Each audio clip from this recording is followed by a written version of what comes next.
नमस्कार दोस्तों, आप सभी का स्वागत है कलाम अकेडमी के यूट्यूब चैनल पर, जिसमें आज से हम जो भी RS प्री के अकॉर्डिंग जो भी गवर्नमेंट की इम्पोर्टेंट स्कीम्स हैं, जिनका ऐसा है कि जो ज़्यादा से ज़्यादा चांसेस हैं कि ये ज़रूर जो फ्लैगशिप स्कीम्स हैं जो RS प्री के अंदर पूछी जा सकती हैं और जो मेंस में भी काफ़ी आपकी हेल्पफुल होंगी, तो उन पे हम आज से एक सीरीज़ स्टार्ट कर रहे हैं, जिसके अंदर पर डे हम एक स्कीम जो भी इम्पोर्टेंट स्कीम्स हैं, फ्लैगशिप स्कीम्स हैं, उन पे बात करेंगे।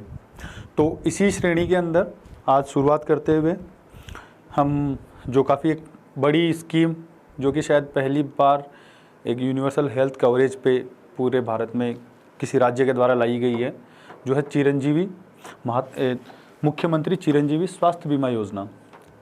तो इसके ऊपर आज हम चर्चा करेंगे और इसके क्या क्या प्रावधान हैं, क्या क्या इसके अंदर चीज़ें हैं।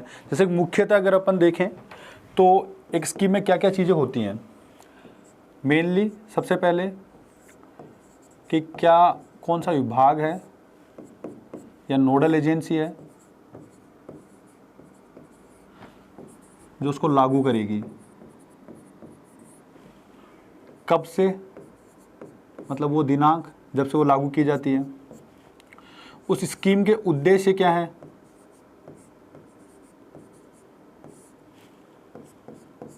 उस स्कीम के प्रावधान क्या हैं,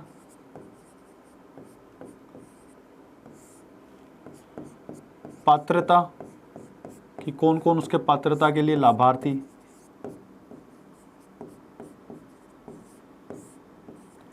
और अन्य उस पर कुछ मुद्दे हो सकते हैं।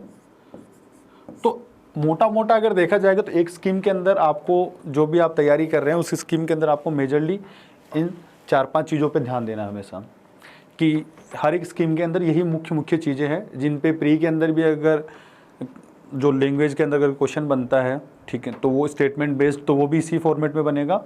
और मेंस के अंदर भी आपको अगर 5 मार्कर में या 10 मार्कर में अगर कोई क्वेश्चन आता है तो इसी फॉर्मेट के अंदर होगा। तो इस फॉर्मेट में अपन चलते हुए आगे शुरुआत करते हैं। जो राज्य सरकार के द्वारा जो 2021-22 का जो बजट लाया गया था, जो पेश किया गया था, उसके अंदर राज्य सरकार ने एक चीज़ कही थी कि हम यूनिवर्सल हेल्थ कवरेज को प्रदेश में लागू कर रहे हैं। अब यूनिवर्सल हेल्थ कवरेज क्या होता है? यूनिवर्सल हेल्थ कवरेज की जो WHO के द्वारा जो एक डेफिनेशन दी गई है, उसके अंदर कि सभी लोग का मतलब कि इसके अंदर जो अमीर गरीब ये सब डिफरेंसेस को हटाते हुए कौन सी जगह से वो बिलोंग कर रहे हैं या जो भी है, उन सभी लोगों को जो बेसिक जो हेल्थ की जो सर्विसेज है वो प्रोवाइड हो, उसके अंदर विदाउट एनी डिस्क्रिमिनेशन। तो उसको बोला गया है कि हम जो यूनिवर्सल हेल्थ कवरेज है उसको लागू करेंगे, और उसी की अनुपालना के अंदर 1 मई 2021, जैसे ये फैक्ट इम्पोर्टेंट हो जाता है आपके प्री के लिए कि मुख्यमंत्री चिरंजीवी स्वास्थ्य बीमा योजना कब से लागू की गई, तो 1 मई 2021 से। जो प्री के हिसाब से अपन को फैक्ट जो इम्पोर्टेंट्स होते हैं वो मार्क करता जाऊंगा मैं, जो आप याद कर लीजिएगा। तो ये लागू की गई थी 1 मई 2021 से। दूसरा, इसके अंदर अगर अपन चीज़ देखते हैं, जो फैक्ट देखते हैं कि किस विभाग के द्वारा लागू की गई थी, तो विभाग इसमें आ जाता चिकित्सा एवं स्वास्थ्य परिवार कल्याण विभाग, जो इसको लागू करेगा।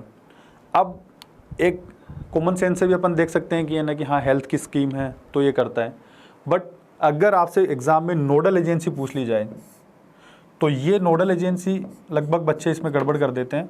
तो नोडल एजेंसी इसकी है Rajasthan state health assurance agency है। ये इंश्योरेंस लिखा गया, एश्योरेंस एजेंसी। तो नोडल एजेंसी आप ये अलग से इफेक्ट हो जाता है, जो कि बच्चा इस पे ज़्यादा ध्यान नहीं देता। तो आप इस पे फोकस रखिएगा कि है ना इसकी नोडल एजेंसी क्या है, कब से लागू की गई है, कौन सा विभाग इसको लागू करेगा। योजना के उद्देश्य क्या है? मुख्यतः योजना के 3 उद्देश्य इसके अंदर सरकार ने जो बताए हैं कि 3 उद्देश्य हैं इसके अंदर। जो भी पात्र परिवार हैं उनका जो स्वास्थ्य पे जो व्यय होने वाला है, जो एक्सपेंडिचर होने वाला है, उसमें से जो आउट ऑफ पॉकेट एक्सपेंडिचर, अभी एक अलग टर्म होगी कि आउट ऑफ पॉकेट एक्सपेंडिचर क्या होता है। आउट ऑफ पॉकेट एक्सपेंडिचर का मतलब वो एक्सपेंडिचर हो गया कि जो आप डायरेक्टली, जो भी पेशेंट है, जो टेक्निकल टर्म्स के अंदर, वो जो भी हेल्थ एजेंसी या फिर जो भी हॉस्पिटल है उनको जो पे कर रहे हैं, पे करने के बाद वो डायरेक्ट उनको पे करे और उसको कोई भी थर्ड पार्टी उस पेशेंट को वो पैसा नहीं मिल रहा है। जैसे कि ये लगभग गरीब लोगों के साथ ये समस्या है।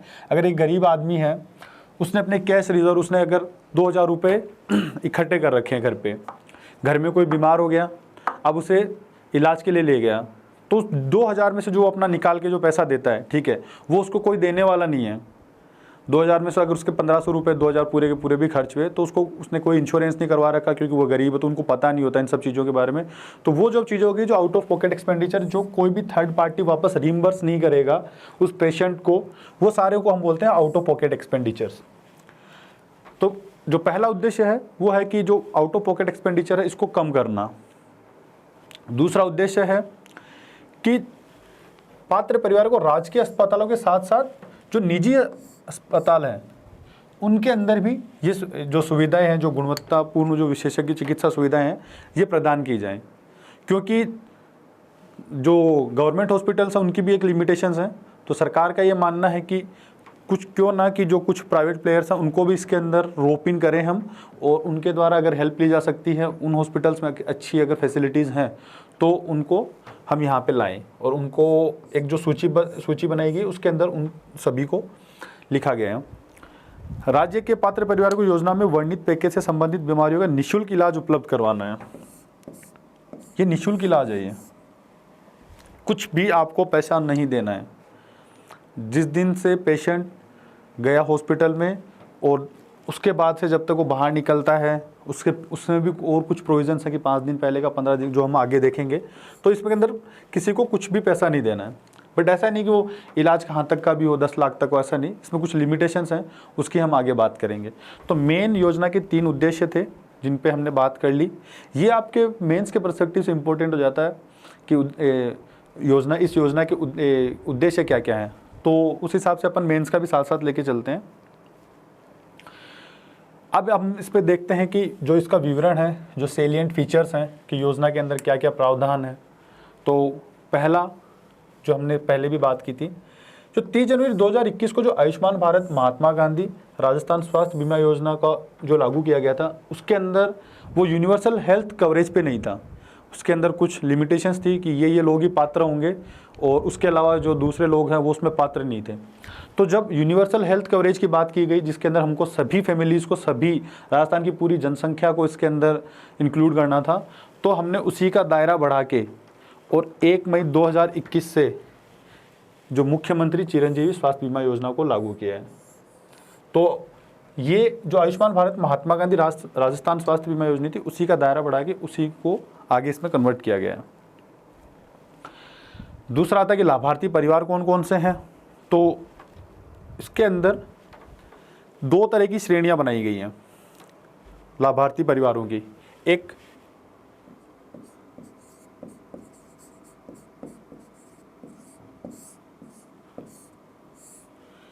जो निःशुल्क श्रेणी वाले हैं,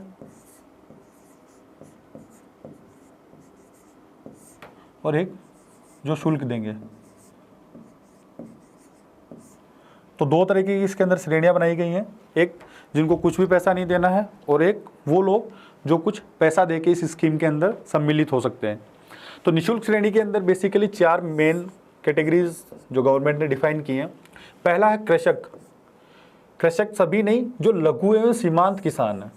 अब लघु एवं सीमांत किसान का मतलब सीमांत किसान जिनकी ज़मीन अप टू 1 हेक्टेयर है, जिनके पास जो ज़मीन है वो अप टू 1 हेक्टेयर है, और लगभग आपकी बेसिक नॉलेज के लिए 1 हेक्टेयर में लगभग 2.5 एकड़ ज़मीन होती है।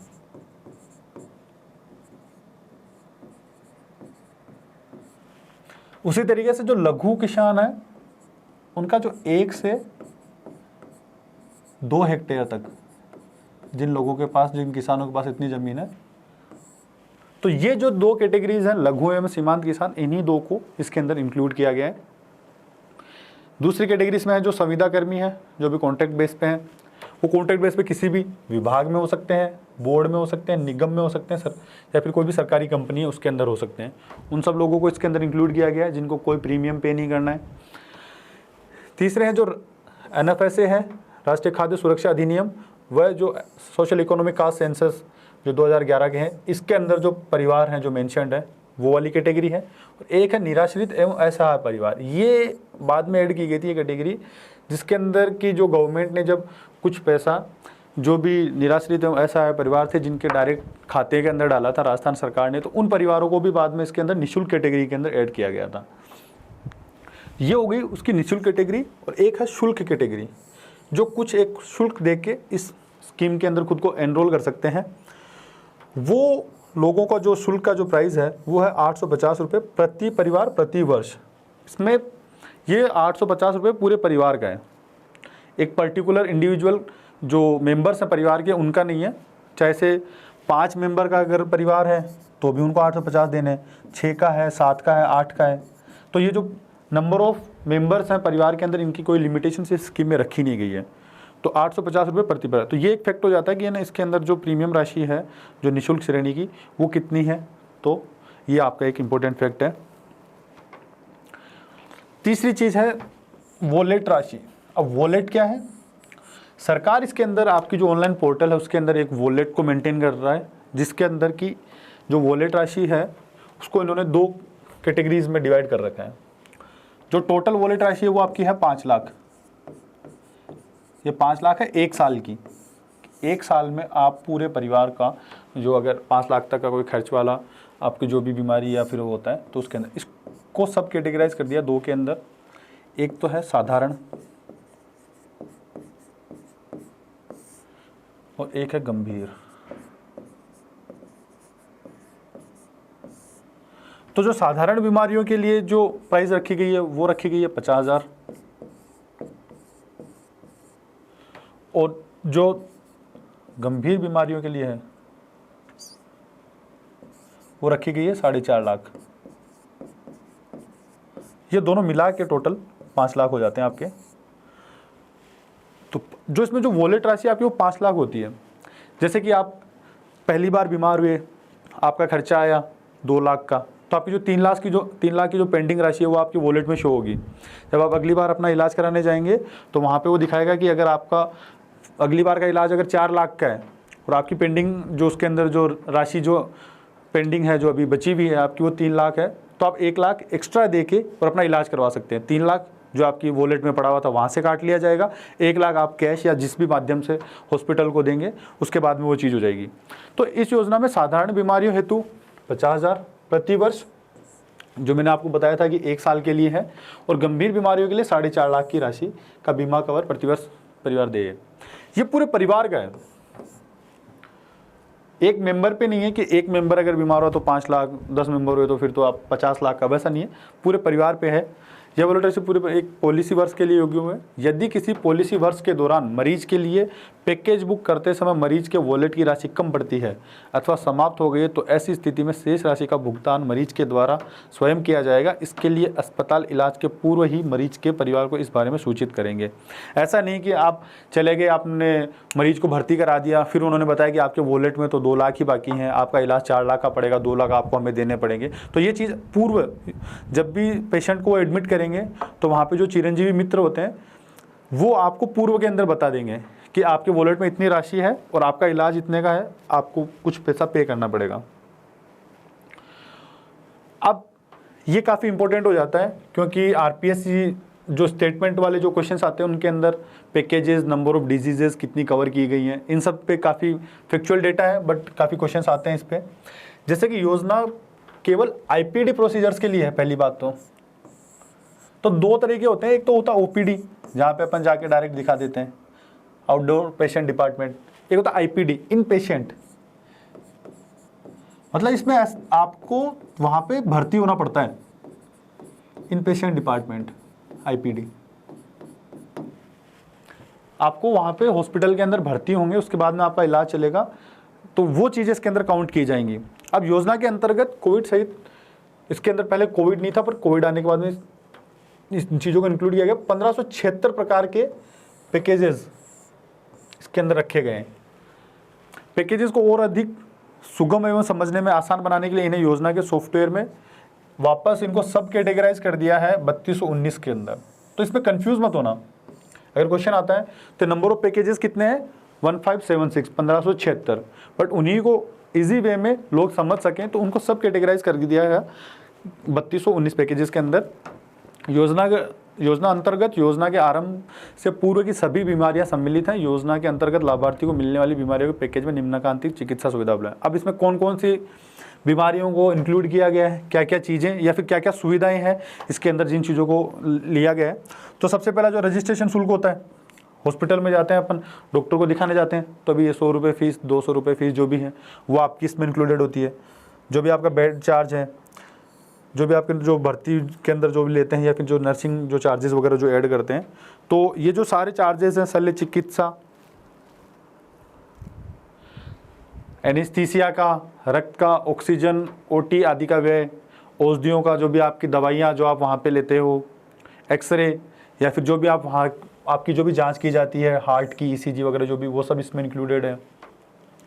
संचारी रोगों से अस्पताल में मरीज के बचाव के लिए आवश्यक उपकरणों में होने वाला व्यय, तो जो भी कम्युनिकेबल डिजीज़ है तो उनसे जो बचाने के लिए जो भी मास्क वगैरह है या जो भी प्रोटेक्टिव इक्विपमेंट्स वो जो यूज़ में लेते हैं, उनका जो भी एक्सपेंडिचर है वो सारा इसके अंदर इंक्लूडेड है।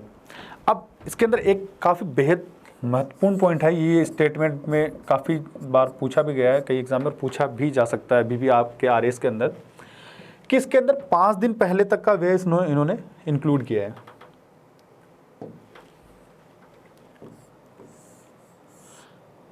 आप किसी हॉस्पिटल में गए, आपने कोई ओपीडी में गए, आपने वहाँ पे नॉर्मल चेकअप करवाया और उन्होंने आपको 5 दिन की दवाई दे दी।